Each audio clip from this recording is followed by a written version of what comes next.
जय जय राम कृष्ण हरि, जय जय राम कृष्ण हरि, जय जय राम कृष्ण हरि, जय जय राम कृष्ण हरि, जय जय राम कृष्ण हरि, जय जय राम कृष्ण हरि, जय जय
जड चालली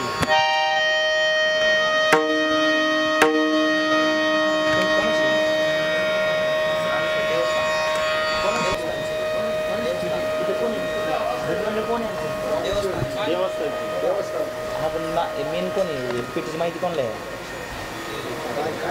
पूर्ण भाताकडे ठेवायला अरे सगळे ओढले स्टाफ सिस्टम काय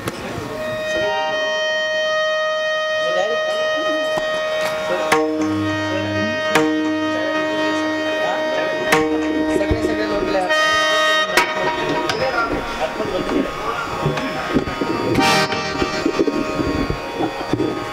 ऐका ना ओढलं की काय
माइक माइक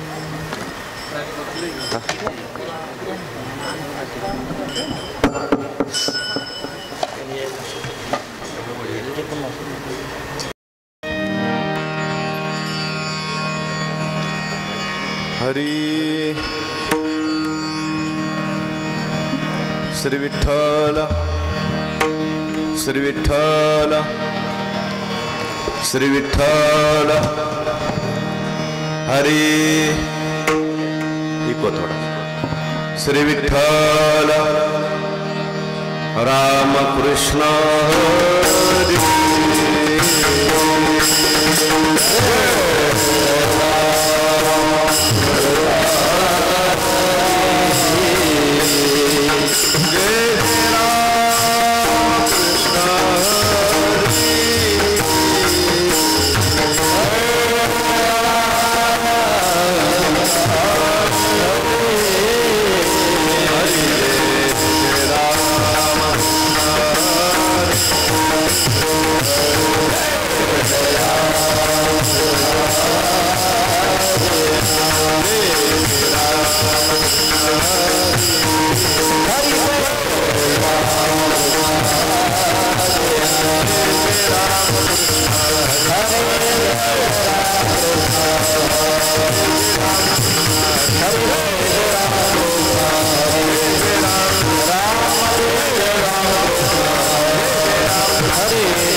रूप पाहता लोचनी लोचनी रूप पाहता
बापर भूमा देवी वरा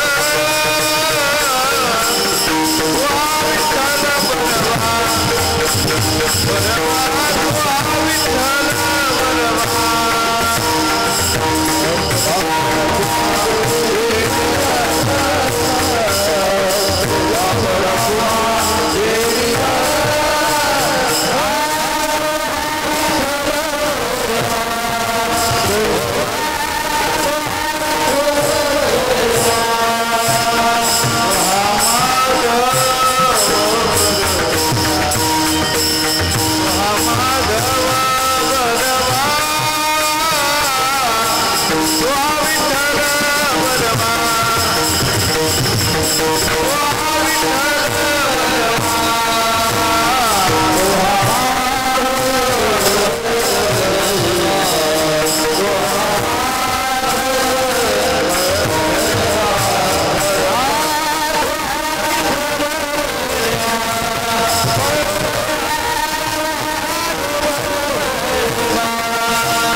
श्री विठ्ठल श्री विठ्ठल श्री विठ्ठल हरी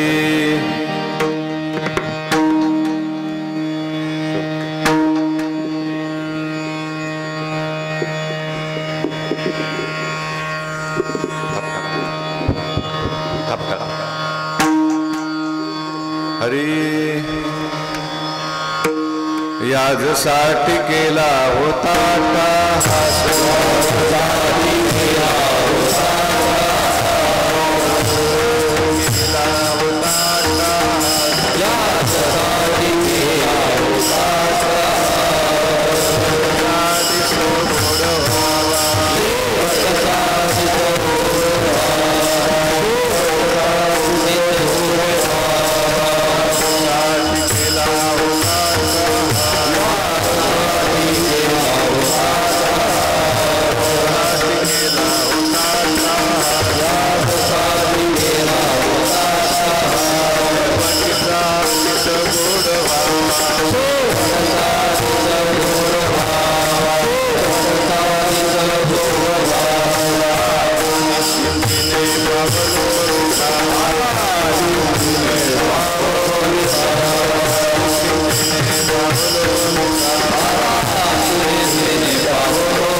यासाठी केला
याजसाठी केला होता अट्टहास, शेवटीचा दिस गोड व्हावा, आता निश्चिंतीने पावलो विसावा, खुंटलिया धावा तृष्णेचिया, कौतुक वाटे झालिया वेचाचे, नाम मंगळाचे तेने गुणे, आता निश्चिंतीने पावलो विसावा, खुंटलिया धावा तृष्णेचिया, तुका म्हणे मुक्ती परिनिली नोवरी, आता दिवसचारी खेळी मेळी, आता निश्चिंतीने पावलो विसावा, खुंटलिया धावा तृष्णेचिया. विठ्ठल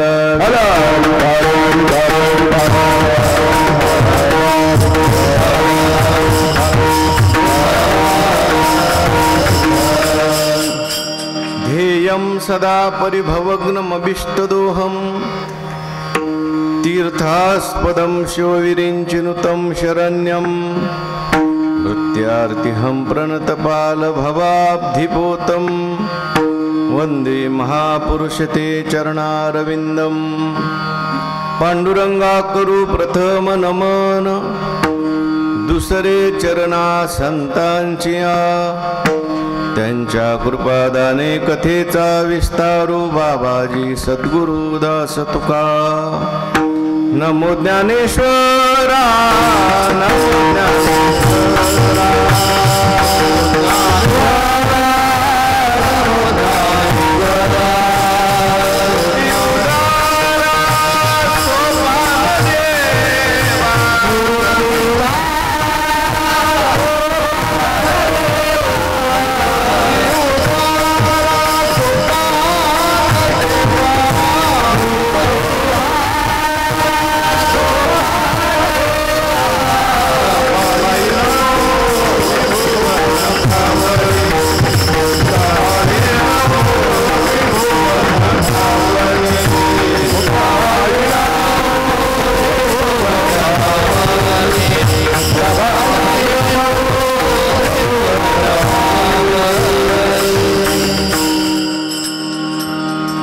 जयांचे केलिया स्मरण होय सकळ विद्यांचे अधिकरण, तेची वंदू श्री चरण श्री गुरूंचे ते नमस्कारोनी. आता याजसाठी केला होता अट्टहास, शेवटचा दिस गोड व्हावा, आता निश्चिंतीने पावलो विसावा, खुंटलिया धावा तृष्णेचिया.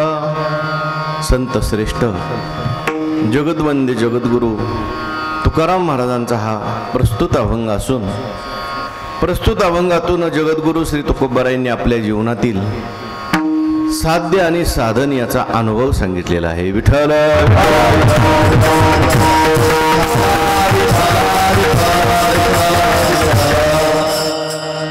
भगवंताच्या कृपेने, सर्व साधू संतांच्या आशीर्वादाने, भगवान श्री प्रभुरामचंद्रांच्या पदस्पर्शाने पुनीत झालेली ही पावन पंचक्रोशी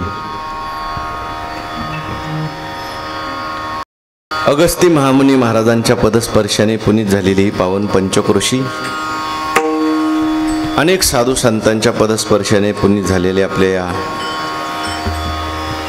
श्री क्षेत्र रामेश्वर धांदरपळ गावामध्ये आज या ठिकाणी आपली ही नैमित्तिक कीर्तन सेवा आहे. या ठिकाणी श्री रामदास रामकृष्ण कासार सर, मुख्याध्यापक जिल्हा परिषद प्राथमिक शाळा पिंपळगाव कोंझिरा, सरांच्या सेवापूर्ती गौरव सोहळ्याच्या निमित्ताने या ठिकाणी हा कीर्तनाचा कार्यक्रम, नियोजित कीर्तन आदरणीय वेदांताचार्य गुरुवारी हरिभक्तीपरायण डॉक्टर महाराज जाधव यांचं या ठिकाणी होतं. त्यांचं काही बोर्डावर नाव जरी असलं तरी त्यांचा आशीर्वाद आपल्याला प्राप्त होणार आहे, म्हणून मला वाटते सरांनी त्यांचं नाव टाकलेलं आहे. त्यांची प्रकृती बरी नसल्यामुळे त्यांना काही येता आलं नाही आणि म्हणून माझ्याकडे ही सेवा आलेली आहे. विठ्ठल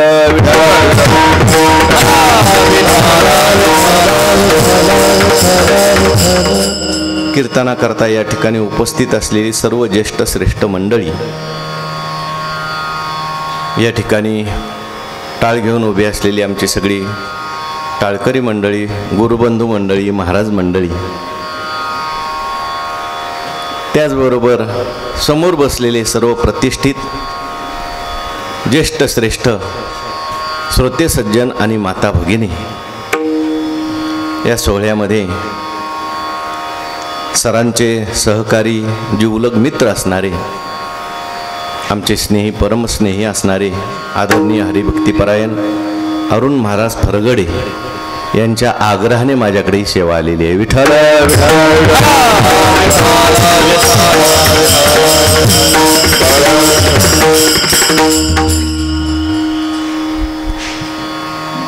अनेक वर्षापासून मी आपल्या परिसरामध्ये कीर्तन सेवेकरता येतोय. अगस्ती आश्रमावरती एकदा रामायण कथा झाली, भागवत कथाही बऱ्याच झालेल्या आहेत. सगळी परिसरातील महाराज मंडळी आणि मला वाटते अरुण महाराजसुद्धा बऱ्याच वेळेला श्रवणाकरता परिसरामध्ये येत होते. त्यांच्या वैयक्तिक जीवनामध्ये सुद्धा नेहमी स्वाध्याय त्या ठिकाणी सुरू आहे आणि म्हणून त्या ऋणानुबंधातून डॉक्टर महाराजांचं चिंतन सेवा होती, परंतु महाराजांना काही येता आलं नाही. त्यांनी मला साधारणतः 1-2 आठवड्यापूर्वी फोन केला, कदाचित तुम्हाला यावं लागेल.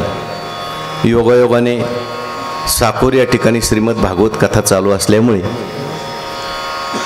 या ठिकाणी येणं झालं. या निमित्ताने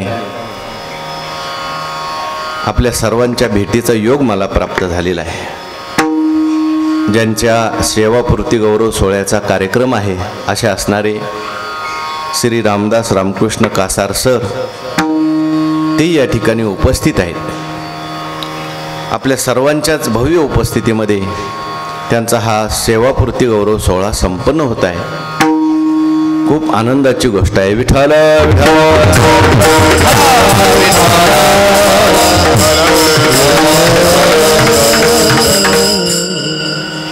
सरांचं पूर्ण जीवन जवळजवळ किती वर्ष, 36 वर्ष त्यांनी, म्हणजे 3 तप शैक्षणिक क्षेत्रामध्ये आपलं संपूर्ण जीवन त्या ठिकाणी समर्पित केलेलं आहे. शैक्षणिक क्षेत्र जे आहे ते पवित्र क्षेत्र आहे. सर्वात मोठं दान जर कोणतं असेल तर त्या ठिकाणी ज्ञानदान हे सर्वश्रेष्ठ दान आहे. भगवंताच्या चिंतनाचं दान हे सर्वश्रेष्ठ दान आहे. बाकीची जी दानं आहेत त्याने माणसाची हाय संपत नाही, पण ज्ञानाने मनुष्य कृतार्थ होतो, तृप्त होतो. ज्ञानाने माणसाला एक प्रकारची दृष्टी प्राप्त होत असते. आंधळ्या माणसाला हाताला धरून त्या ठिकाणी एका ठिकाणून दुसऱ्या ठिकाणी नेणं सोपं आहे, पण आंधळ्या माणसाला दृष्टी देणं सगळ्यात श्रेष्ठ आहे. विठ्ठल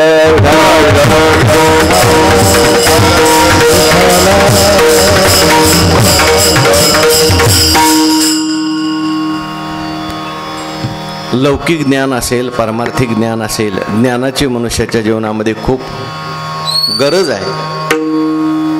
जेवढं काही मनुष्याच्या जीवनामध्ये दुःख आलेलं आहे ते सगळं अज्ञानामुळे आलेलं आहे. लौकिक अज्ञान असेल तरी दुःख आहे आणि पारमार्थिक अज्ञान असेल तर दुःख आहेच आहे. पूर्वीच्या काळामध्ये लोकांच्यामध्ये लौकिक सुद्धा अज्ञान भरपूर होतं. एखादा रोग यायचा, आल्यानंतर लोक समजायचे की देवाचा कोप झाला, पटकी आली, देवी आली. टीबी जरी साधा रोग आला तरी सुद्धा लोक त्या टीबी झालेल्या माणसाला गावाच्या बाहेर ठेवायचे, सगळे त्याला वाळीत टाकायचे. रोगापेक्षा सुद्धा त्या भीतीने म्हणा, उपेक्षेने म्हणा, तो मनुष्य मरून जायचा. पण विज्ञानाची एवढी प्रगती झालेली आहे लोक सगळे आता सुशिक्षित झालेले आहेत. आता जर एखाद्या माणसाला टीबी झाला तर कळत सुद्धा नाही याला टीबी झाला. सर्दी खोकल्यासारखा टीबी निघून जातो. विठ्ठल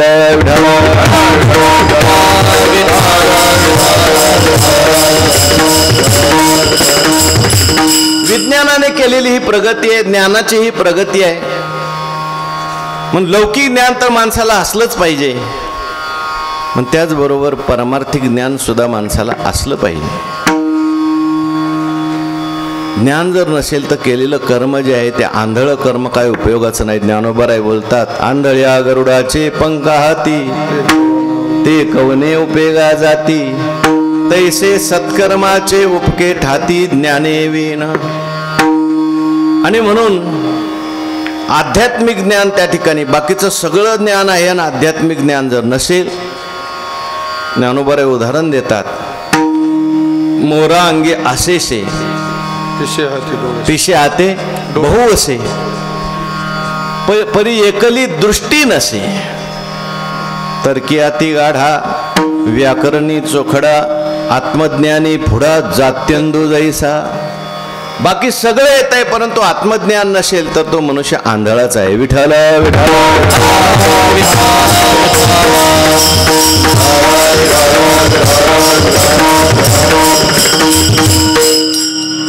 आणि सरांच्या माध्यमातून अनेक वर्ष ज्ञानदानाचं कार्य झालेलं आहे.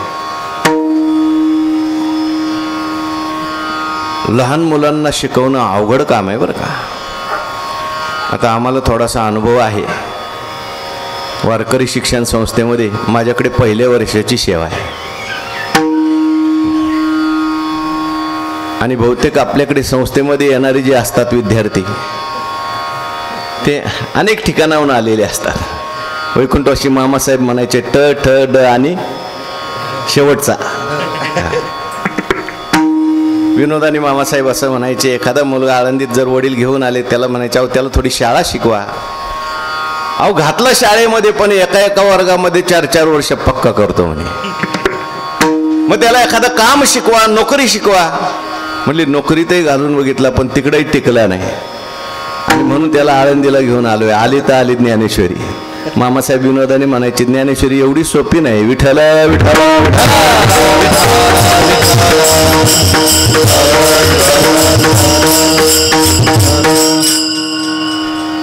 माणसं घडवणं काम अवघड आहे.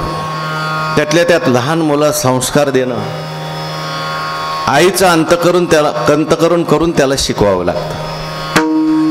आणि ती मुलं घडवण्याचं काम, संस्कार देण्याचं काम केवळ लौकिक शिक्षण नाही, तर ते हरिभक्त पारायण, सर पण हरिभक्त पारायण आहे. त्यांच्या नावातच रामदास आहे, पुन्हा रामकृष्ण आहे. आणि सरांचा जो मित्र परिवार आहे, मला खूप आनंद वाटला आल्यानंतर. अरुण महाराजांनी जेव्हा सांगितलं, आम्ही सगळी शिक्षक मंडळी शाळेमध्ये सुद्धा मुलांच्याकडून हरिपाठ करून घेतो. बहुतेक शिक्षक मंडळींच्या सगळ्या मुलांचा 9वा अध्याय 12वा अध्याय पाठ आहे. आता येणाऱ्या कालावधीमध्ये जर क्रांती कोण घडवून आणणार असेल तर शिक्षक करू शकतात. विठ्ठल विठ्ठल.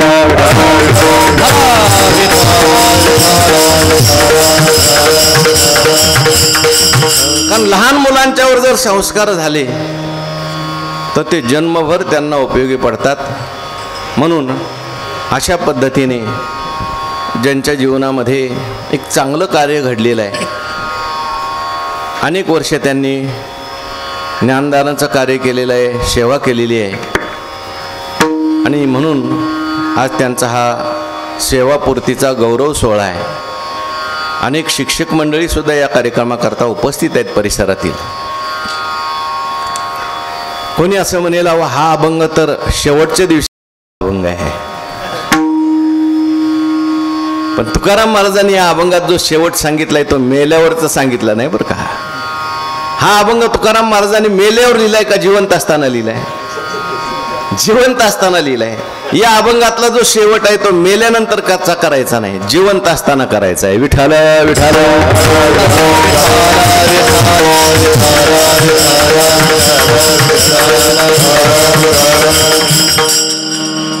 तुकाराम महाराजांनी या अभंगामध्ये आपल्या जीवनातलं साध्य आणि साधन सांगितलं. आम्ही आमच्या जीवनामध्ये काय केलं, ही लहान मुलं जी आहेत ना ज्यांची, त्यांना घेऊन जरा मागे बसा कृपया, आपल्याला विनंती आहे. का ते मागचे लोक आहेत ना त्यांना ऐकायला व्यत्यय होतो. विठ्ठल विठ्ठल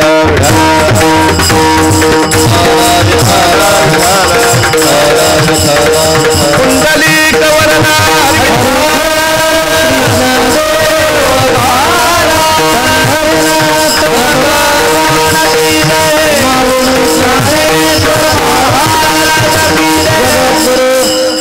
एका बाजूला, ह्या बाजूने बसलं तरी चालतंय, काय अडचण नाही.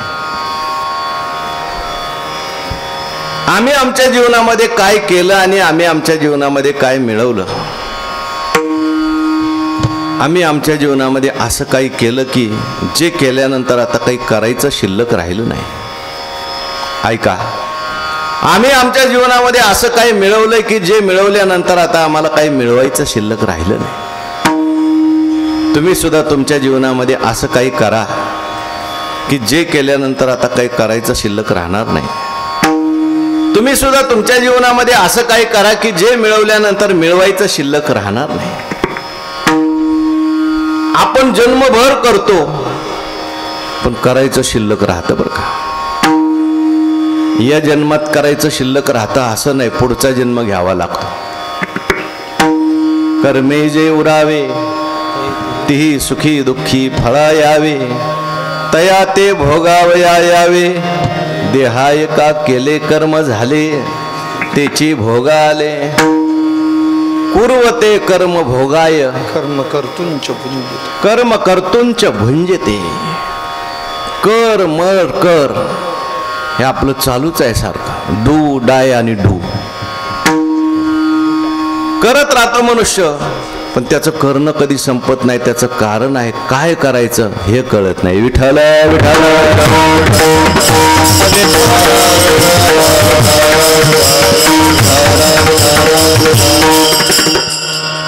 म्हणजे एक तर साधन चुकलेलं असतं आणि काहींचं साध्य चुकलेलं असतं.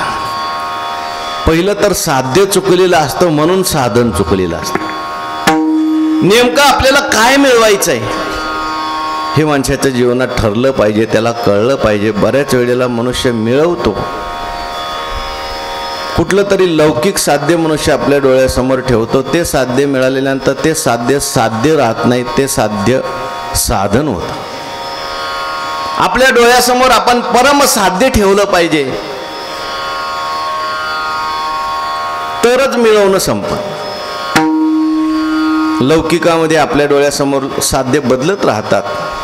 लहानपणी साध्य असतं आपण मोठं झालं पाहिजे, शिकलं पाहिजे. शिकल्यानंतर शिकणं हे साध्य राहत नाही, शिकणं हे साधन होतं. आणि साध्य राहता आपल्याला नोकरी मिळाली पाहिजे. बरं, नोकरी मिळाल्यानंतर नोकरी हे सुद्धा साधन होतं. या बाबावर विठ्ठल विठ्ठल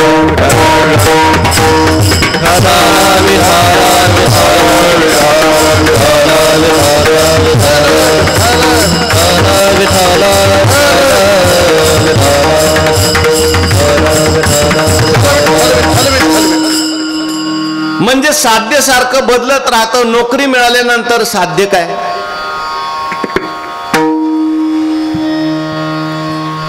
विवाह झाला पाहिजे, छोकरी मिळाली पाहिजे. बरं, लग्न झालं की साध्य संपलं का? मुलं बाळ झाली पाहिजेत, त्यांचं शिक्षण झालं पाहिजे, त्यांना नोकरी लागली पाहिजे, त्यांचं लग्न. हे साध्य सारखं बदलत राहतं. म्हणून आपल्या डोळ्यासमोर परम साध्य ठेवलं पाहिजे. जे साध्य प्राप्त झाल्यानंतर काही मिळवायचं शिल्लक राहिलं नाही पाहिजे. परमार्थामध्ये असं साध्य आहे. गीतेमध्ये भगवंतांनी सांगितलं, तत्पदम तत्परिमार्गितव्यम यस्मिन् गता न निवर्तन्ति भूयः तमेव चाद्यं पुरुषं प्रपद्ये यत प्रवृत्ती प्रसृता पुराणी. आयुष्याच्या साधने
साधन आहे, लक्षात घ्या. आणि आयुष्याच्या साधनाने आपल्याला पदवी प्राप्त करून घ्यायची, जी आपली मूळची पदवी आहे. कोणती पदवी प्राप्त करून घ्यायची? सच्चिदानंद पदवी घेणे, जिथं मरण नाही, जिथं अज्ञान नाही, जिथं दुःख नाही. असं जे सच्चिदानंद स्वरूप आहे, जीवाचं मूळ स्वरूप आहे, ते मूळ स्वरूप जे आहे ते आपल्याला प्राप्त करून घ्यायचंय. प्राप्त करून घ्यायचंय म्हणजे त्याला जाणायचंय. परमात्म्याची प्राप्ती म्हणजे परमात्म्याला जाणणं हीच परमात्म्याची प्राप्ती आहे बरं का. इतर वस्तूंच्या पदार्थामध्ये, इतर वस्तूंच्या बाबतीमध्ये ज्ञान ही प्राप्ती नसते. त्या वस्तू आपल्याहून भिन्न असतात, म्हणून त्यांचं ज्ञान झाल्यानंतर करून त्या प्राप्त करायच्या असतात. पण परमात्मा हे आपलं स्वरूप असल्यामुळे ज्ञान हीच त्याची प्राप्ती आहे. विठ्ठल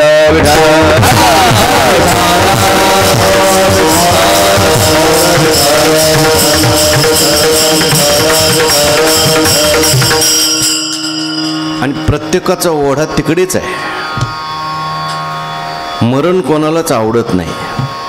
ज्ञानोबाराय बोलतात, अगा मर हा बोलू न सहाती. मरण माणसाला आवडत नाही कोणाला. तू मरणार आहेस असं म्हटलं तरी काय काय लोक शिवे द्यायला सुरुवात करतात. मरण का आवडत नाही जीवाला? कारण ते मूळचा तो अमर आहे. लक्षात घ्या, आपल्या जे स्वरूपात नसतं ते माणसाला आवडत नाही. कोणालाही अज्ञान आवडत नाही. एखाद्या माणसाला जर म्हटलं तुम्ही मूर्ख आहे, अज्ञानी आहे, तो म्हणतो तू मूर्ख असशील, तू अज्ञानी असशील, मी नाही मूर्ख. का? अज्ञान माणसाला आवडत नाही, कारण मूळतः स्वरूपामध्ये अज्ञान नाही. अज्ञान आहे हे कळणं सुद्धा ज्ञानच आहे. विठ्ठल विठ्ठल.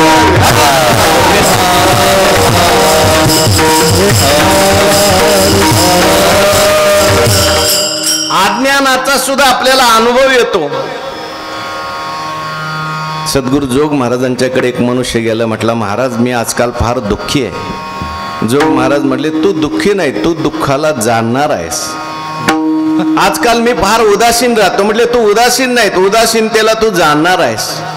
अहो तुम्ही काय कळताय मला, बोलताय मला कळत नाही, मी अज्ञानी आहे. म्हटले घाबरू नकोस, तू अज्ञानी नाहीस, अज्ञानाला जाणणारा ज्ञानरूप तू आहेस. नेहमीच आपल्याला अज्ञानाला सुद्धा आपण जाणतो, पण अज्ञानाला जाणतोय हे त्याला कळत नाही, म्हणून अज्ञानी म्हणतात. विठ्ठल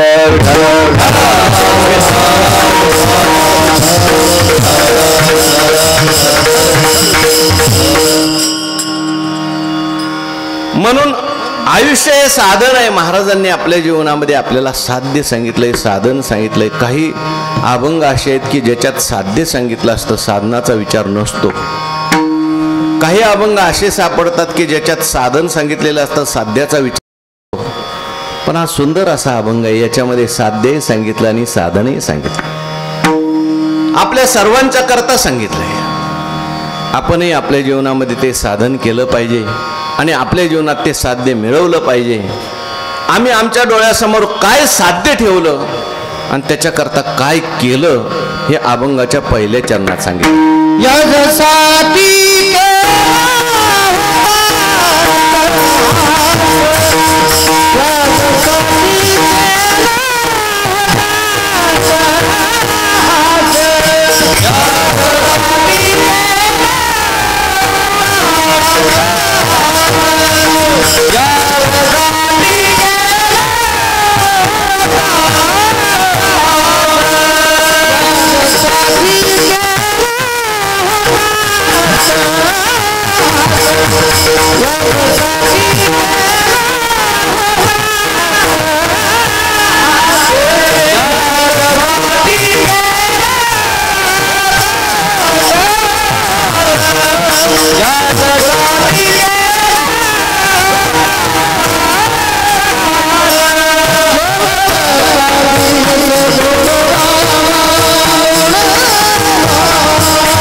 आमच्या परिसरामध्ये बरीचशी गुणीजन मंडळी, आपल्या वारकरी शिक्षण संस्थेची ज्येष्ठ श्रेष्ठ महाराज मंडळी या परिसरामध्ये आहे. सगळ्यामध्ये जुने आमचे आदरणीय हरिभक्तीपरायण ज्येष्ठ गुरुबंधू मनोहर महाराज आहेत, भोर महाराज आहेत, मंगळापूरकर महाराज आहेत. आणखीन मला माहिती नाही बरं का नावं सगळ्यांची. सगळे संस्थेचेच आहेत का? हां. त्या ठिकाणी महाराजांनी आपल्या जीवनातलं साध्य आणि साधन सांगितलं. आम्ही आमच्या जीवनामध्ये साध्य कोणतं डोळ्यासमोर ठेवलं? शेवटचा दिवस गोड व्हावा, आमचा शेवटचा दिवस गोड झाला पाहिजे, हे साध्य आम्ही डोळ्यासमोर ठेवलं. आणि त्याच्याकरता साधन काय केलं? याजसाठी केला होता अट्टाहास. आम्ही आटोकाट प्रयत्न केले. अट्टाहास शब्दाचा अर्थ काय? आटोकाट प्रयत्न केले. कशा करता प्रयत्न केले? आमचा शेवटचा दिवस गोड झाला पाहिजे. विठ्ठल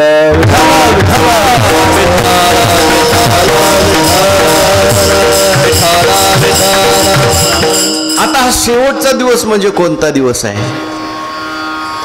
शेवटचा दिवस गोड होणं म्हणजे नेमकं काय?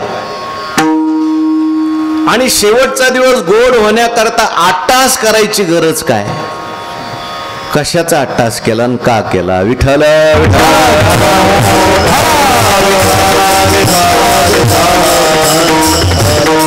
पहिल्यांदा शेवटचा दिवस म्हणजे काय आणि शेवटचा दिवस गोड होणं म्हणजे काय?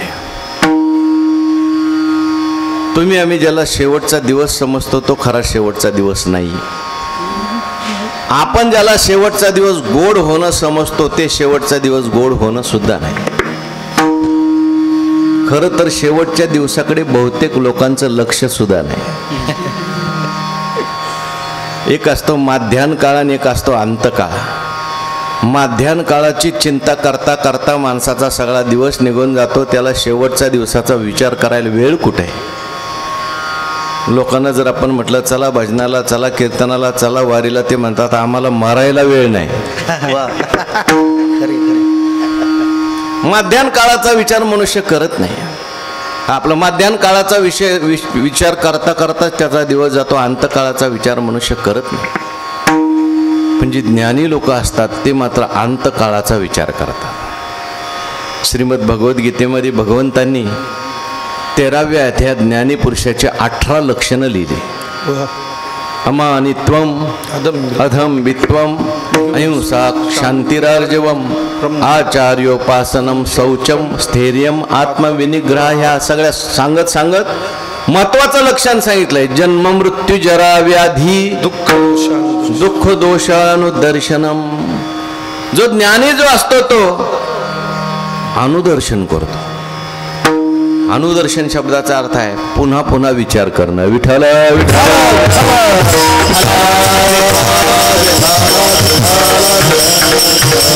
अनुदर्शन शब्दाचा अर्थ आहे पूर्वीच्या लोकांनी जसा विचार केलाय तसा विचार करणं.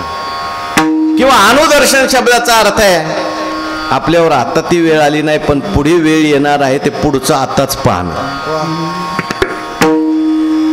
ज्ञानोबांनी त्याचं विश्लेषण करताना असं लिहिले. आणि जन्म मृत्यू दुःखे व्याधी वार्धक्य कलुषे ये अंगान येता देखे दुरो निजो. म्हणे आजचे अवसरी पुष्टी जे शरीरी तो देह होईल काचरी वाळली जैसी.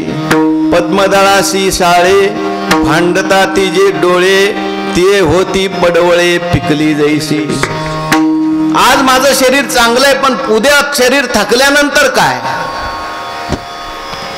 किती दक्ष असतो तो. ज्ञानोबांनी उदाहरण दिलं. ना तरी केळविली नवरी का संन्यासी जे परी तैसा न मरता करी वैर जन्मांतरीचे सर्पा म्हणून नवचे तैसा अतिता जन्माचे वैरा बापाची या जैसा जुवारी एडाया. नाही पुत्राचं ते वेगळे आणखीन पुढे वैरा बापाची या पुत्र जचे वैरा बापाची या पुत्र जचे. किंवा पाहीचा पेना वाठवदा तव आजीची होय जे सावधा जीवन निगता औषधा धावी जे जेवी. विचार करत राहतो तो सगळ्यात पुढे. डोळ्यांनी दिसणार नाही, मग आजच असं ऐकून ठेवतो, नाही दिसलं ना तरी काही बिघडणार नाही. पाहून ठेवतो.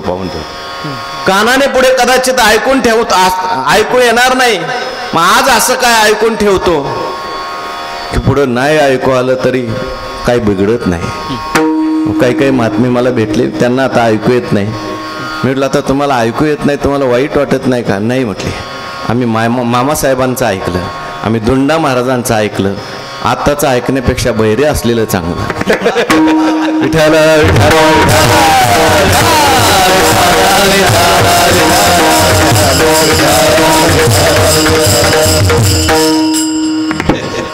ऐशी दशा येईल पुढे, तेथ मन होईल वेडे, तव चिंतून ठेवी चोखडे आत्मज्ञान.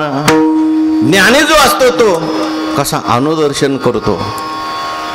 पुढचा दिवस जो आहे, काय मनुष्य सावध असला, कशी परिस्थिती आली तर त्या परिस्थितीतून मार्ग काढतो, आणि बेसावध असला तर गडबड उडून जाते. प्रत्येक गोष्टीसाठी माणसाने सावध असलं पाहिजे.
एकनाथ महाराजांच्याकडे एक मनुष्य गेला.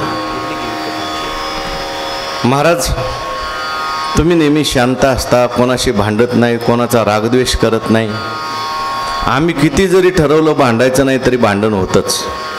आम्ही किती जरी ठरवलं पाप तरी पाप होतच. किती जरी ठरवलं नामस्मरण करायचं तरी होत नाही. काही वर्म तुमच्या जीवनातलं असेल तर आम्हाला सांगा. एकनाथ महाराज म्हटले, तुला मी वर्म सांगतो, पण आज नाही सांगणार, उद्या सकाळी ये. जायला लागला तेव्हा नाथ महाराजांनी परत हाक मारली, म्हटले इकडे. आले आले मी तुझा चेहरा पाहिला, मला तुझ्या चेहऱ्यावर असं दिसलंय, आजपासून 10व्या दिवशी तू मरणार आहेस म्हटले. पण जा म्हटले, तुझ्या प्रश्नाचं उत्तर मी उद्या सकाळी देणार आहे. दुसऱ्या दिवशी सकाळीच एकनाथ महाराजांच्याकडे आला. म्हटले, तुझा काय प्रश्न होता? म्हटले, तुम्ही कोणाशी भांडत नाही, शांत असता, सारखं नामस्मरण करता, याचं रहस्य काय? म्हटले, कालपासून तू किती लोकांबरोबर भांडला सांग. कालपासून तू किती पाप केलं सांग. म्हटला, कसलं आलंय पाप? तुम्ही मरण 10 दिवसांनी तू मरणार आहे असं सांगितल्यापासून सारखी हातात माळ चालू झाली. म्हटला, सारखं मला मरण दिसतंय. एकनाथ महाराज हसले, म्हटले, माझ्या चांगलं वागण्याचं हेच रहस्य आहे. मी सारखं माझं मरण डोळ्यासमोर ठेवतो, त्यामुळं माझ्या हातून पाप होत नाही, सतत चिंतन घडतं. विठ्ठल विठ्ठल.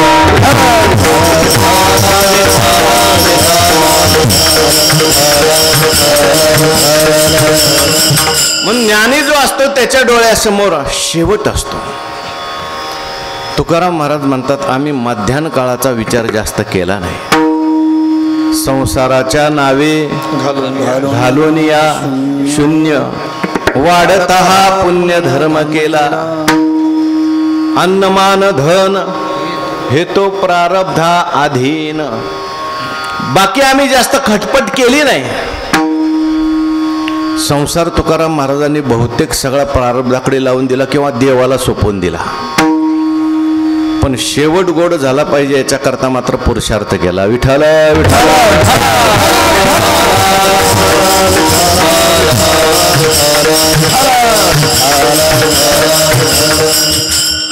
कारण शेवट म्हणजे माणसाच्या जीवनातली परीक्षाच आहे. अगा मरणी जया जे आठवे, तो तेची गती ते पावे, म्हणून सदा स्मरावे मातीची एरवी तरी असाधारण. असाधारण उरळली आदलिया मरण, आठवू धरी जे अंतकरण तेची होई जे. म्हणून शेवट फार महत्वाचा आहे. आवश्यक तो शेवट, आवश्यक तो शेवट,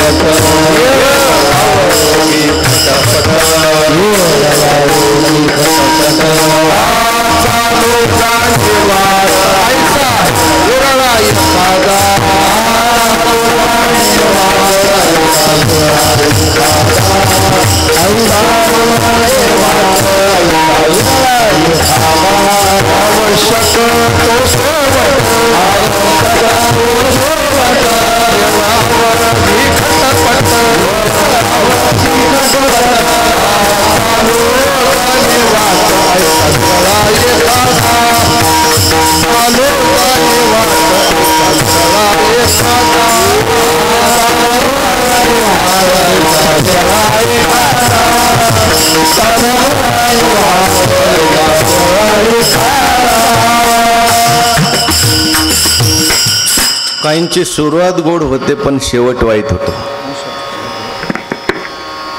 काहींची सुरुवात वाईट असते पण शेवट गोड होतो.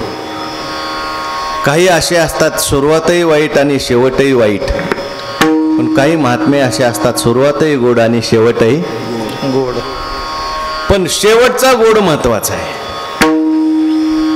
राम राम दोन्ही अक्षरी, सुलभ आणि सोपारे, जागा मागिलिया पहारे. मागिलिया पहारे म्हणजे शेवटचा पहर.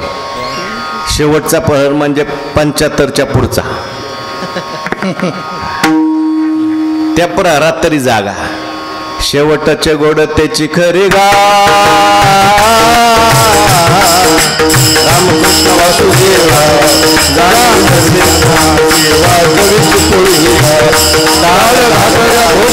रामकृष्ण वासुदेवा शेवटचे गोड त्याची खरी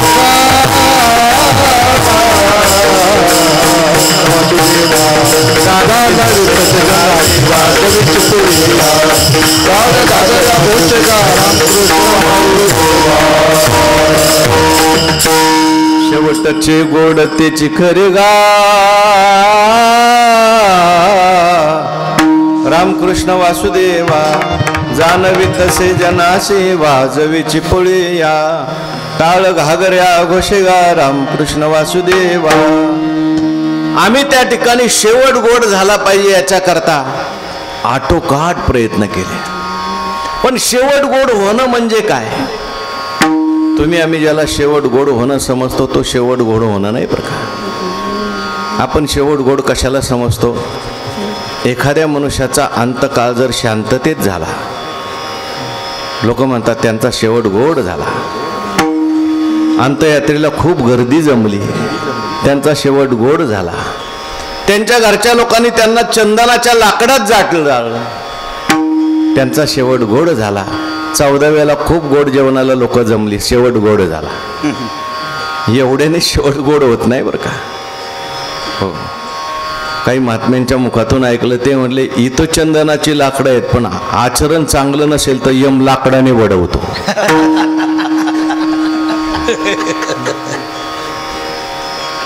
बाह्य दृष्टीवर शेवट गोड होणार नाही.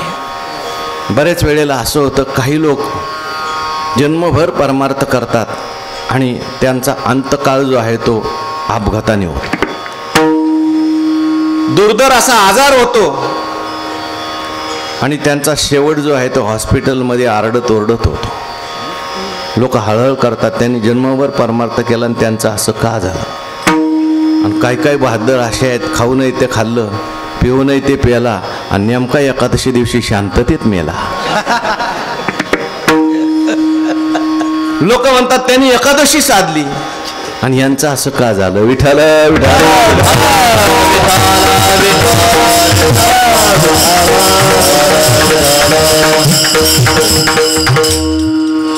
मोठे मोठे महात्मे अलीकडच्या काळामध्ये मोठे महात्मे होऊन गेले.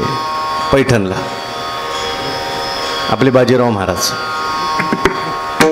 त्यांना मी विचारलं तुम्ही किती तास नामस्मरण करता. ते म्हटलं कमीत कमी 7 तास नामस्मरण करतो आणि हे जवळजवळ माझं 30 वर्ष चाललंय. म्हटलं अंतकाळाच्या वेळेस दुर्धर असा आजार झाला. लक्षात ठेवा, कोणाला काय होईल सांगता येत नाही. वैकुंठवासी मामासाहेबांना शेवटच्या कालावधीमध्ये सुद्धा हॉस्पिटलमध्ये पडावं लागलं. पण याच्यावर शेवट अवलंबून नाही. अर्जुनाने भगवंताला प्रश्न विचारलाय, देवा तू म्हणतो शेवट गोड झाला पाहिजे, शेवट माणसाच्या मुखात भगवंताचं नाव आलं पाहिजे, पण आम्हाला शेवट आमच्या हातात आहे का रे देवा. हिरवी आयुष्याचे सूत्र बिघडता, भूताची उमटे खडाडता, का न मरण्याची चित्ता युगांत होय. मग अशा वेळेस माणसाने बसायचं कसं, त्या ठिकाणी तुझं नाव कसं घ्यायचं. कदाचित आमचा कंठ दाटून आलेला असेल, आम्ही एखाद वेळेस आमची वाचा बंद झालेली असेल. तेव्हा भगवंताने उत्तर दिले, अरे अर्जुना, ज्याने जन्मभर भजन केलं त्याच्या सेवेचं ऋण माझ्या डोक्यावर होतं. अनन्य चेता सततम यो माम स्मरती नित्यशः तस्याहम सुलभ पार्थ नित्ययुक्त योगिना. भगवान म्हणतात मी त्याला सोपा होतो. सोपा होता म्हणजे नेमकं काय करता. ते ऋणवे पण देखोनी अंगी मी आपुलियाच्या उत्तीर्णत्वा लागी भक्ताचे तनुत्यागी परिचर्या करी. मी त्या भक्ताचा अंतकाळ जवळ आला की त्याची सेवा करायला जातो. सेवा करता म्हणजे नेमकं काय करता. देह वैकल्याचा वारा धने लागेल या सुकुमारा, म्हणून आत्मबोधाचा पांजिरा सुयेतया ते. त्याला आत्मबोधाच्या पिंजऱ्यात ठेवतो आणि वरी स्मरणाची वाईली ही वाईशी करी सावली ऐशी नित्य बुद्धी संचली आणि तया ते. म्हणजे भगवान परमात्मा हो निर्वाणी गोविंद निर्वाणी गोविंद असे मागे निर्वाणी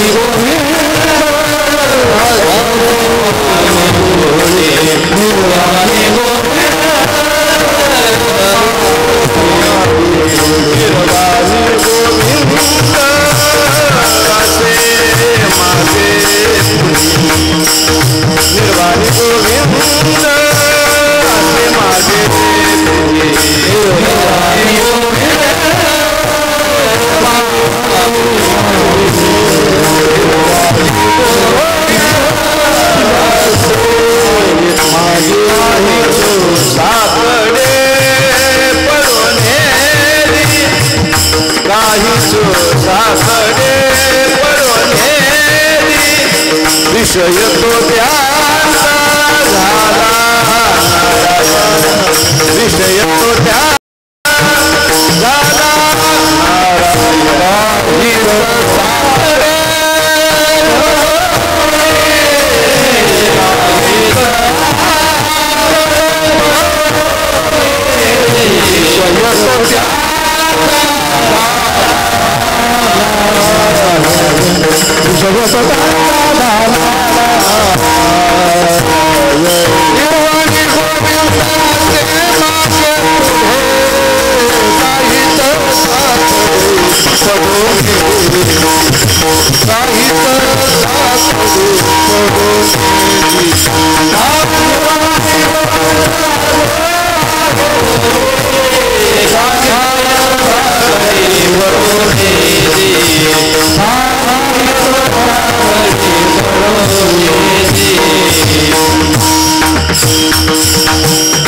शेवट गोड होणं म्हणजे काय. तुम्ही आम्ही ज्याला शेवट गोड होणं म्हणतो ते शेवट गोड होणं नाही बरं. बाह्य दृष्टीने चांगल्या ठिकाणी शेवट होणं. काही लोक म्हणतात त्यांना कीर्तनात मरण आलं. चांगली गोष्ट आहे बरं का. कीर्तनात मरण आलं, पण कीर्तनात मरण आलं त्यावेळेस मनात काय होतं? हे महत्वाचं. पाकिट असेल तर मग विठ्ठल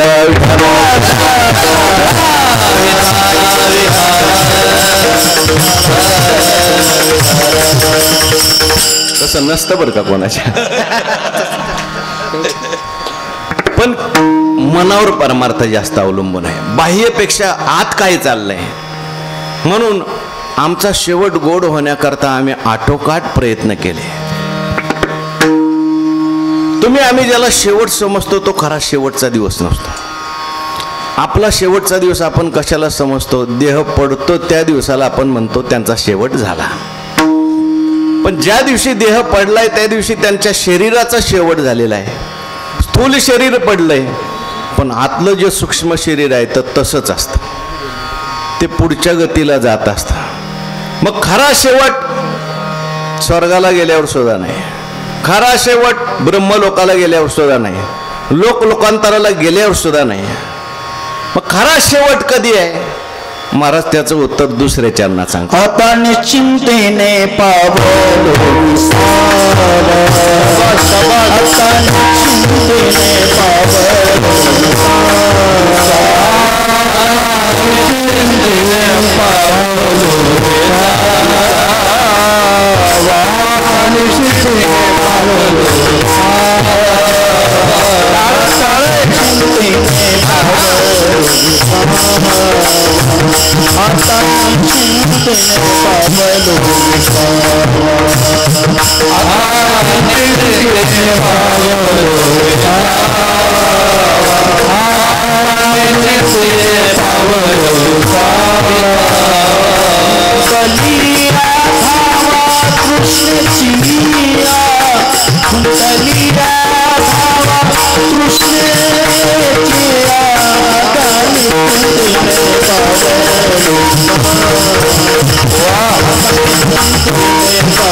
शेवट म्हणजे काय, शेवट गोड होणं म्हणजे काय, हे सगळं तुकाराम महाराजांनी दुसऱ्या चरणात सांगितलंय. आता निश्चिंतीने पावलो विसावा, खुंटलिया धावा तृष्णेच्या. आता मात्र आमच्या जीवनामध्ये निश्चिंत असा विसावा प्राप्त झाला, जिथे कुठल्याही प्रकारची चिंता नाही किंवा निश्चित असा विसावा प्राप्त झाला. आणि आमच्या जीवनातल्या सगळ्या तृष्णेच्या धावा ज्या आहेत त्या खुंटल्या, संपल्या म्हटलं नाही बरं का, खुंटल्या म्हटलंय. तो विसावा प्राप्त झाल्यानंतर आमच्या जीवनातल्या सगळ्या तृष्णेच्या धावा खुंटल्या आणि हाच आमचा शेवट गोड झालेला आहे. विठ्ठल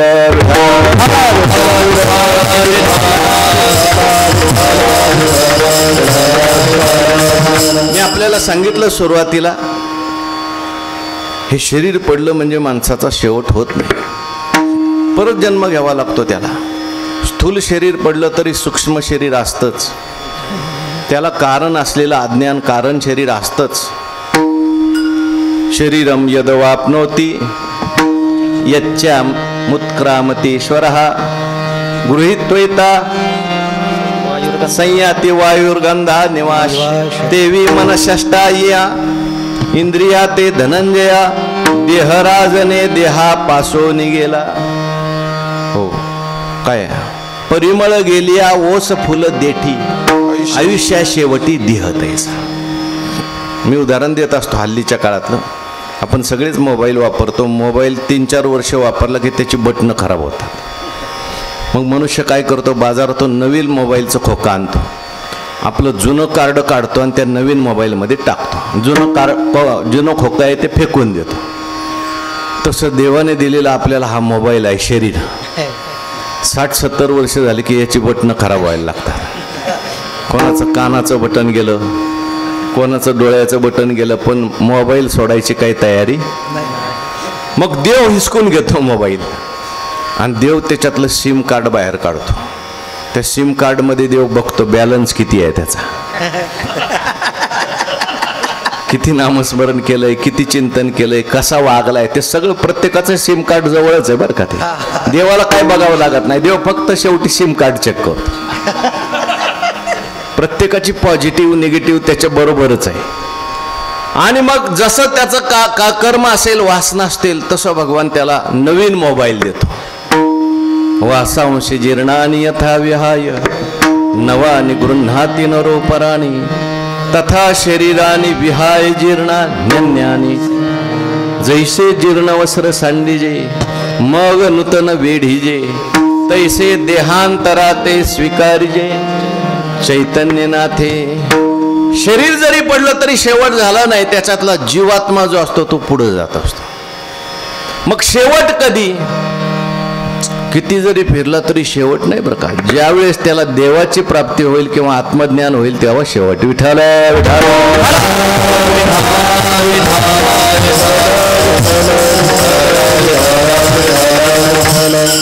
शेवट जो करायचा आहे तो मेल्यावर नाही. तुकाराम महाराजांनी हा अभंग लिहिलेला आहे. जिवंत असताना लिहिला का मेल्यावर लिहिला? मेल्यावर नाही लिहिला, जिवंत असताना. मेल्यावर जर लिहिलेला असता तर तुम्ही कदाचित तो वाचलाही नसता. एखादी व्यक्ती मरण पावली आपल्या गावातली आणि 6 महिन्यांनी एखाद्याला ती द्राक्षाच्या मळ्यात दिसली. ओ भाऊसाहेब थांबा थांबा, माझा एक अभंग ऐका. तो थांबणार नाही. आपल्याकडे एक दृष्टांत सांगितलं जातो. एक मनुष्य रस्त्याने चालला होता. संध्याकाळची वेळ होती. थोडा भित्रा मनुष्य होता. भीती वाटायला लागली. शेवटी शेजारी स्मशान होतं. एक मोटरसायकलवाला आला, त्याला हात दाखवला आणि हा पाठीमागे बसला. म्हटला बरं झालं तुम्ही आले, मला भीती वाटत होती. इथं भूत आहेत असं लोक म्हणतात, तुम्हाला काय अनुभव आहे का? समोरचा म्हटला मला काय अनुभव असणार आहे, मला मरून 3च महिने झाले. मागचं मागच पडलं तिकडं. म्हणजे काय, महाराजांनी जो अनुभव सांगितलाय तो मेल्यावरचा नाही. आपल्याला जो शेवट करायचा आहे तो आपण जिवंत असतानाच करायचा आहे. विठ्ठल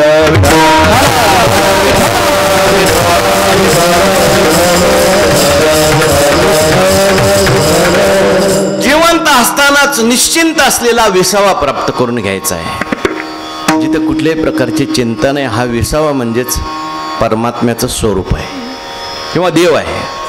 देवाला साधू संतांनी विसावा म्हटलेला आहे.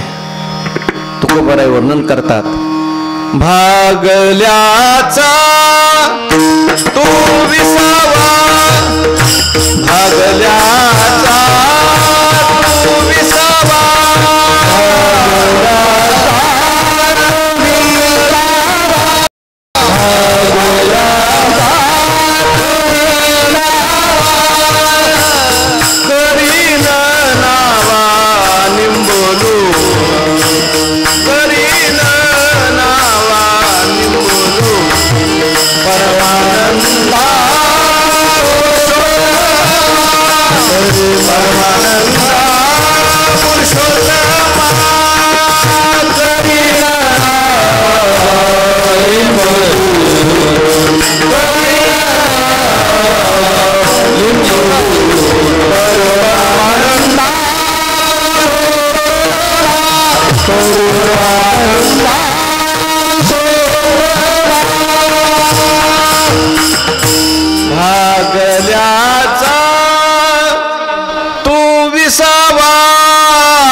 तुका म्हणे धावा आहे पंढरी देव विसावा आहे बरं का.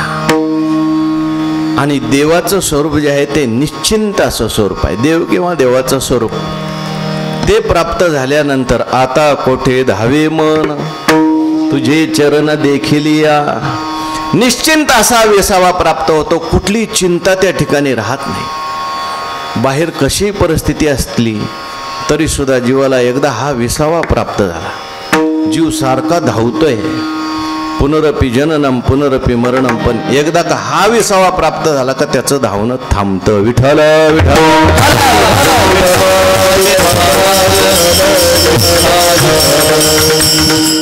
आणि हे कशावरून कळतं? खुंटलिया धावा तृष्णेच्या, त्याच्या तृष्णेच्या धावा खुंटतात. तृष्णा वेगळी आणि इच्छा वेगळी बरं का. आपल्याला जे आवश्यक असतं ते पाहिजे असं वाटणं त्याला म्हणायचं इच्छा, आणि आवश्यकता नसताना पाहिजे असं वाटणं त्याला म्हणायचं तृष्णा. माणसाच्या जीवनात जे दुःख आलेलं आहे ते इच्छेमुळे आलंय का तृष्णेमुळे आलंय? तृष्णेमुळे बरं का. इच्छेपुरतं देवाने प्रत्येकाला दिलंय, पण माणसाची तृष्णा अशी आहे संपत नाही लवकर. एका ठिकाणी मी वाचलं, मला खूप आवडलं. ते म्हटले माणसाला जेवायला मिळत नाही म्हणून दुःख नाही, अमुकच जेवायला पाहिजे म्हणून दुःख आहे. कपडेच घालायला मिळत नाही म्हणून दुःख नाही, अमुकच कपडे पाहिजेत म्हणून दुःख आहे. घरच नाही म्हणून दुःख नाही, दुसऱ्यासारखं माझं का नाही म्हणून दुःख आहे. ही तृष्णा आहे. विठ्ठल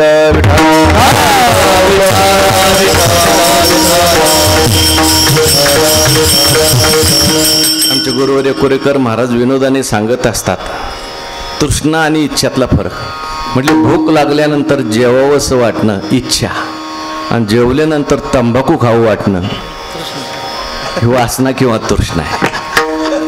तहान लागल्यानंतर पाणी प्यावंसं वाटणं इच्छा आहे, आणि भलतं सलतं प्यावंसं वाटणं तृष्णा आहे.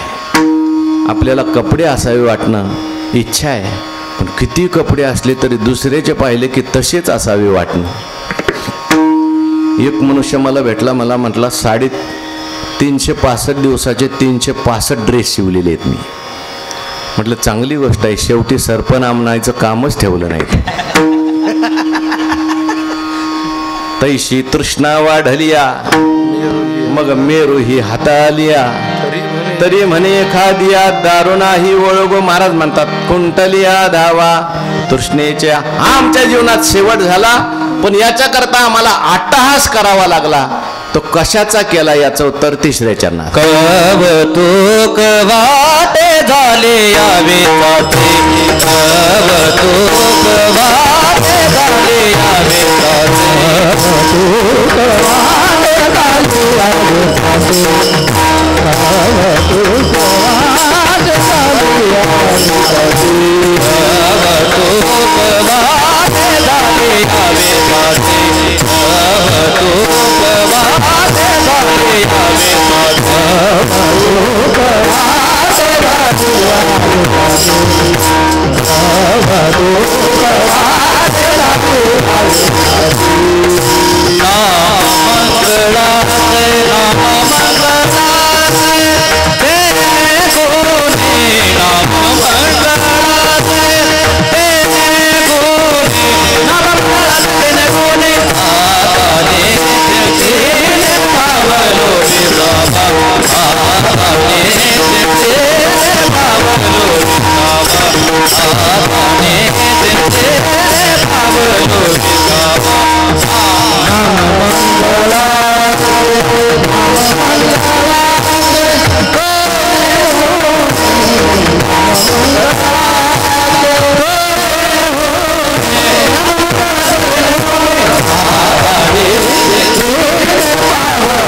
विरामा.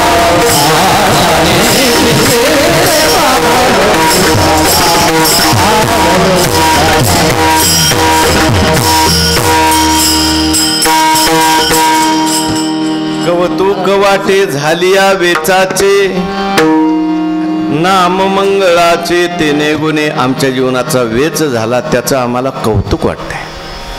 माणसाने आपल्या जीवनामध्ये थोडंसं मागे वळून पाहावं, आपलं आयुष्य कसं गेलं, आणि मागे वळून पाहिल्यानंतर आपल्याला कौतुक वाटलं पाहिजे, पश्चाताप नाही झाला पाहिजे. आपण जीवनात काहीच चांगलं केलं नाही, कधी वारी केली नाही, कधी नामस्मरण केलं नाही, कधी ज्ञानदान केलं नाही, कधी समाजाची सेवा केली नाही. आपल्याला कौतुक वाटलं पाहिजे की आपला जीवनाचा काळ जो आहे तो सार्थक लागलेला आहे. धन्य म्हणवीन इहलोकी लोका, भाग्या मी तुका देखियला. मग कौतुक वाटतं. तुम्ही कशाचा अट्टहास केला? नाम मंगळाचे तेने गुणे. भगवंताचं जे नामस्मरण आहे ते अट्टहासपूर्वक त्या ठिकाणी केलंय. कारण नामस्मरणाकरता अट्टहास करावा लागतो बरं का. मला नेहमी प्रश्न पडतो, हे नाम सोपं आहे का अवघड आहे? लोक म्हणतात सोपं आहे, पण घ्यायला सोपं असलं तरी यायला अवघड आहे. विठ्ठल विठ्ठल.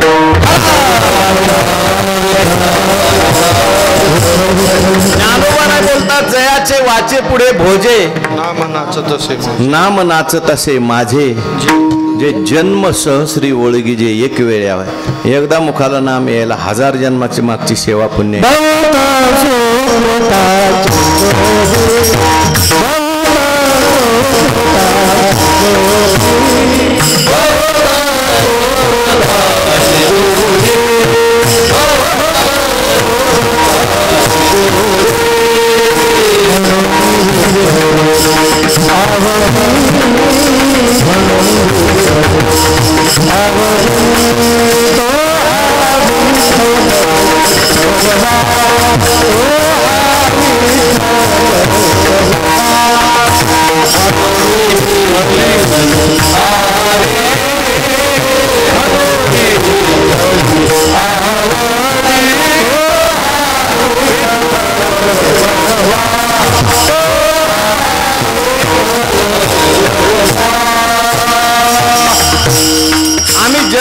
नामस्मरण केलं, चिंतन केलं, त्याचा परिणाम आम्हाला सद्गुरू भेटले, आम्हाला भगवान परमात्मा भेटला, त्याची कृपा झाली आणि त्याचा परिणाम आता आमच्या जीवनामध्ये मुक्ती प्राप्त झाली.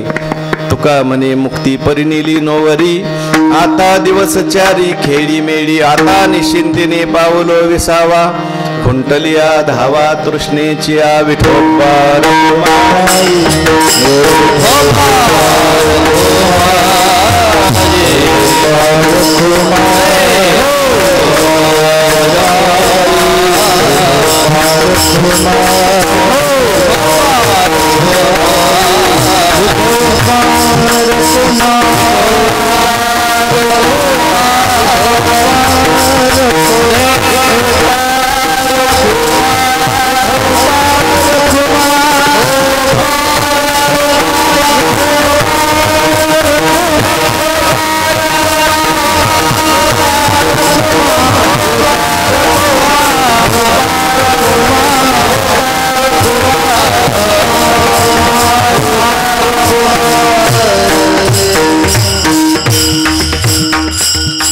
तुका म्हणे मुक्ती परिनेली नोवरी. मुक्ती बरोबर आमचं लग्न लागलं. 4 प्रकारच्या मुक्ती आहेत: सलोकता, समीपता, स्वरूपता आणि सायुज्यता. महाराजांनी सायुज्यता मुक्ती इथंच प्राप्त करून घेतली, किंबहुना सगळ्या प्रकारच्या मुक्ती महाराजांच्या जीवनात प्राप्त झाल्या. शेवटी सलोकता मुक्ती प्राप्त करून घेतली. जिवंत असताना अनेक प्रकारे त्यांच्या जीवनामध्ये भगवान परमात्मा मदत करत होते, पुढे उभे राहत होते. अशा सर्व मुक्ती प्राप्त करून घेतल्या. आता कर्तव्य अभाव झाला, काय करायचं शिल्लक राहिलं नाही. पण आता दिवस चारी खेळीमेळी. पुढे आम्ही आमच्या जीवनामध्ये आता खेळीमेळीने राहणार. त्या ठिकाणी फक्त तुका म्हणे आता उरलो उपकारा पुरता, अशा दृष्टीने आमचं चिंतन घडणार आहे. या ठिकाणी आपली कीर्तनाची वेळ संपलेली आहे. सरांनी इकडून सूचना केलेली आहे मला, आणि मला सुद्धा आता भागवत करायचं आहे 4 तास जाऊन तिथं. मला तरी कुठं हौस आहे जास्त. तुमच्याच परिसरामध्ये एका ठिकाणी मी कीर्तनाला गेलो. एका महाराजांना कीर्तनाला पाठवलं आणि म्हटलं कसं काय झालं कीर्तन? म्हणजे कीर्तन चांगलं झालं महाराज, पण समोर होते ते विठोबा रुक्माई झालं की असं करायचं, विठोबा रुक्माई, विठोबा रुक्माई. मी लगेच उरकून घेतलं, म्हटले ते असं करायचे. त्यामुळे आता पुढचा कार्यक्रम महत्त्वाचा आहे. सरांनी जे काही ज्ञानदानाचं कार्य केलेलं आहे अनेक वर्ष, आणि अनेक शिक्षक मंडळी या ठिकाणी उपस्थित झालेली आहेत. सगळ्या क्षेत्रातली मान्यवर मंडळी या ठिकाणी उपस्थित झाली. त्यांचंही मनोगत या ठिकाणी होणार आहे, आणि म्हणून सरांना मी त्यांच्या या सेवापूर्तीच्या निमित्ताने शुभेच्छा देतो. आमच्या सद्गुरू जोग महाराज वारकरी शिक्षण संस्थेच्या वतीने शुभेच्छा देतो, आणि माझी ही चिंतन सेवा या ठिकाणी थांबवतो. ज्ञानेश्वर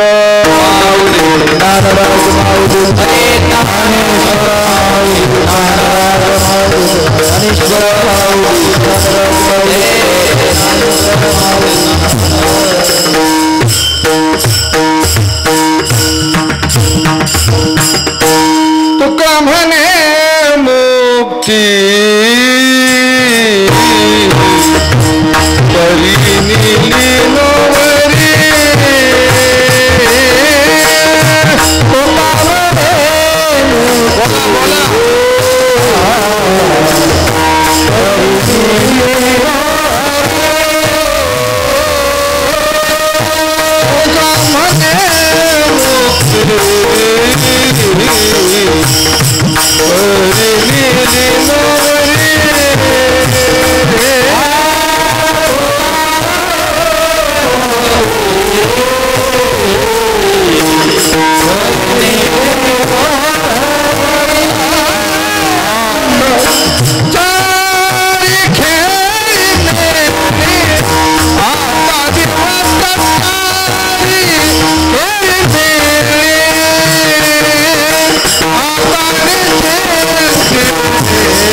या ठिकाणी हरिभक्तीपरायण श्री रामदास रामकृष्ण कासार सर यांच्या सेवापूर्ती गौरव सोहळ्याच्या निमित्ताने त्यांच्या हृदयातला जो विषय होता संकीर्तन सेवा, आज या ठिकाणी संकीर्तन ज्यांचं नियोजित होतं ते परमपूज्य आदरणीय गुरुवर्य हरिभक्तीपरायण वेदांताचार्य डॉक्टर महाराज, परंतु त्यांची काही तब्येत बरी नसल्यामुळे त्यांची कुठल्याही प्रकारची उणीव न भासू देता स्वानंद सुख निवासी जोग महाराज वारकरी शिक्षण संस्थेचे अध्यापक म्हणजे आज आमच्या महाराष्ट्रातील सर्व वारकरी शिक्षण संस्था या ठिकाणी आलेली आहे. ज्येष्ठ अध्यापक आणि एज्युकेशन क्षेत्रामध्ये ज्यांची उंची खूप मोठी आहे ते स्वतः ME आहेत, मास्टर ऑफ इंजिनियर आहेत. दिल्लीला त्यांनी काही काळ सेवा केली इंजिनिअरिंग क्षेत्रात, परंतु त्यांच्या बहिणीचा अधिकार खूप मोठा असल्यामुळे वारकरी शिक्षण संस्थेशी त्यांचे संबंध होते बहिणीमुळे, आणि बहिणीच्या आग्रहामुळे ते संस्थेत आले. शिक्षणानंतर संस्थेत आलेला विद्यार्थी आणि त्यांनी इतकी उंची गाठलेली आहे, आता ते ब्रह्मचारी आहेत. ज्या वारकरी शिक्षण संस्थेने हजारो कीर्तनकार दिले महाराष्ट्राला, त्या शिक्षण संस्थेचे ते आता अध्यापक आहेत. असे परमपूज्य आदरणीय हरिभक्तीपरायण ज्ञानेश्वर माऊली शिंदे महाराज, थांबा 2 मिनिट फक्त. शिंदे माऊली ज्यांची दररोज ज्ञानेश्वरी सगळ्या विश्वामध्ये प्रसिद्ध आहे, ते या ठिकाणी उपस्थित राहिले. त्यांना आमच्या सर्व शिक्षकांच्या वतीने, आपल्या परिसराच्या वतीने धन्यवाद देतो. कुठल्याही कार्यक्रमाला एक महाराज मिळणं मुश्किल असतं, परंतु कासार सरांनी आयुष्यभर केलेल्या परमार्थिक सेवेचं फळ आज जवळजवळ या ठिकाणी 2-3 डझन महाराज आहेत.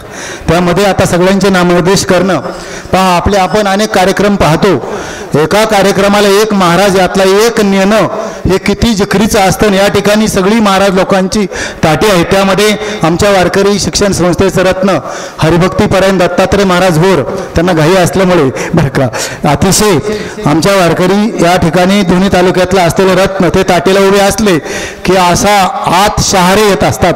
दत्तात्रय महाराज भोर, त्याचप्रमाणे या ठिकाणी वारकरी शिक्षण संस्थेतले हरिभक्तीपरायण सुनील महाराज मंगळापूरकर, अरुण महाराज शिर्के, त्याचप्रमाणे आमचे गणेश महाराज एरंडे, सगळीच महाराज मंडळी या ठिकाणी ज्येष्ठ श्रेष्ठ 2 भीष्माचार्य आपल्यासमोर बसलेले आहेत. त्यामध्ये हरिभक्तीपरायण मनोहर महाराज भोर, हरिभक्तीपरायण अगस्ती संस्थांचे, अगस्ती आश्रमचे अध्यक्ष हरिभक्तीपरायण रामनाथ महाराज जाधव, त्याचप्रमाणे आपल्या परिसराचं भूषण वारकरी आपल्या तालुक्याचे अध्यक्ष हरिभक्तीपरायण शिवराम महाराज कोकणे, सगळीच महाराज मंडळी या ठिकाणी, बाळासाहेब महाराज खताळ, सगळी गणेश महाराज कानवडे, सगळी महाराज मंडळी आता एकाहून बळीरे. त्या ठिकाणी जो उद्देश आमचा होता तो सफल झालेला आहे. या सर्व महाराज मंडळींना मी अंतःकरणपूर्वक कासार सरांच्या वतीने धन्यवाद देतो. कीर्तन सेवा संपलेली आहे, आता इथून पुढे फक्त अर्धा तासाचा कार्यक्रम आहे.